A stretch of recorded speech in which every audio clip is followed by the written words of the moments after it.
Welcome, historians. Thank you all for joining me in this magical journey through time.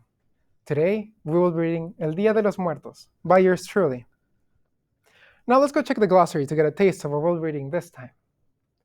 Today, we will be reading about the origins of El Día de Muertos, how it's celebrated, and why it's important. Now, without further ado, let's start reading.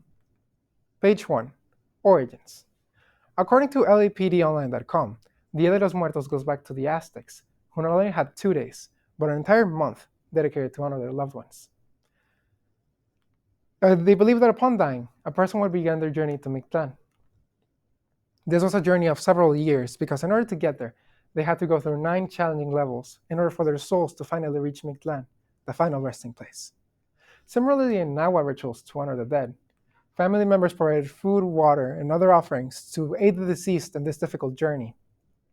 This inspired the contemporary Dia de Muertos practice, in which people leave food and other offerings on the graves of their loved ones, or in makeshift altars called ofrendas in their homes. According to History.com, in ancient Europe, pagan celebrations of the dead would also take place in the fall. They revolved around bonfires, dancing, and feasting.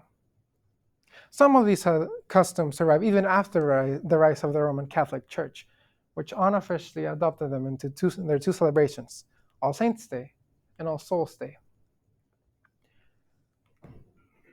Now, let's turn the page to check how it's celebrated. Page 2. Celebration. According to AmigoEnergy.com, Dia de los Muertos is celebrated in many places around the world, particularly in Mexico. This celebration revolves around an offering. This offering can take place in a graveyard as an altar, or at your home as an ofrenda. Now, according to NPR.com, an ofrenda is composed of many things, such as marigolds, candles, incense, papel picado, water, skull decorations, the favorite possessions, and meals, as well as pictures of the deceased loved ones. Some of these objects represent the 4 elements of life: water, wind, earth, and fire. The water is poured in a clay jar or glass. The papel picado represents the wind. The food, especially the bread, represents the earth. And of course, the candles represent the fire. These elements are always present in every ofrenda. Once you've gathered all these things, you will then need to make a base for your ofrenda. For this, you can use a table. Any kind will do. Traditionally, we use a serape to cover it, but you can also use a tablecloth. You will also need at least 2 sections, one to represent the heavens and another to represent the earth. You can use cardboard boxes to achieve this, and you may build as many sections as needed. Every ofrenda is unique and beautiful. There's no right or wrong way of doing it, as long as you have the stuff I mentioned previously.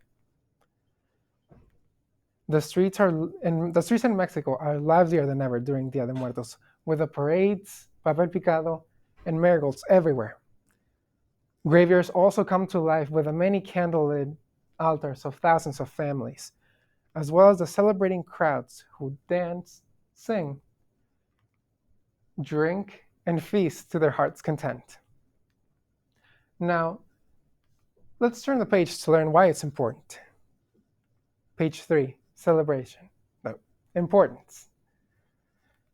According to news.arizona.com, Dia de los Muertos is one of the most important celebrations in Mexico, where it's believed that no one truly ceases to exist until they are no longer remembered.